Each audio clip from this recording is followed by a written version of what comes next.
নদী পানি বহমান চলে যাচ্ছে। আসসালামু আলাইকুম প্রিয় বন্ধুরা, আমি এখন আছি মুন্সিগঞ্জের খেয়াঘাট। আর এর অবস্থান হচ্ছে কুষ্টিয়া জেলার দৌলতপুর উপজেলার মুন্সিগঞ্জের খেয়াঘাট। আর আমার পিছনে আছে আপনার ফোটারপাড়া। আর এই খেয়াঘাটটা হচ্ছে মুন্সিগঞ্জের খেয়াঘাট। আর এটা হচ্ছে যে পদ্মা নদী। এখানকার সব থেকে ইন্টারেস্টিং ব্যাপার হলো এই নদীটা এখন শুকিয়ে গেছে, পানির পরিমাণ খুবই কম। আর এখানে হচ্ছে যে 7 মাস কিন্তু পানি থাকে, আর 5 মাস এইভাবে বাঁশের সাঁকো করে পারাপার হয়।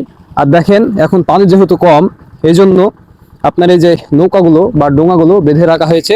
এই পাশে দেখতে পাচ্ছেন পদ্মা নদীর পাড় ঘেঁষে কিন্তু ধানের চারা দেওয়ার জন্য সুন্দর করে বেড তৈরি করেছে। আর ধানের চারা যখন বড় হয়ে যাবে তখন কিন্তু এই যে উপরে কিন্তু লাগানো হবে। আমার সামনে দেখতে পাচ্ছেন এটা হচ্ছে মুন্সিগঞ্জের আশ্রয়ন সীমান্ত ফাঁড়ি, মানে এটাই হচ্ছে শেষ এলাকা বাংলাদেশের। আর এরপরে হচ্ছে আপনার ভারত। এখানে মূলত যে পারাপার হওয়ার জন্য বাইকগুলো আসে, বাইকের পারাপার হওয়ার জন্য 20 টাকা করে নেওয়া হয়, এবং সাধারণ মানুষ যদি পারাপার হয় 10 টাকা করে নেওয়া হয়। আর হচ্ছে এখানে মাঠে যারা কাজকাম করে এদের জন্য একেবারে ফ্রি। তো দেখতে পাচ্ছেন মানুষগুলো কিন্তু মানুষ এদিক দিয়ে পার হচ্ছে।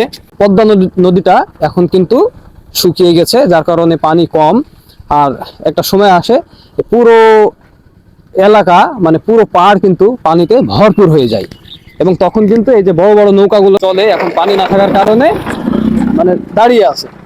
তো এই জায়গাটা কিন্তু আমার কাছে অসাধারণ সুন্দর লেগেছে। নদী পানি বহমান চলে যাচ্ছে, আর মাঝখানে এই যে বাঁশের তৈরি সাঁকো, আমি দাঁড়িয়ে আছি।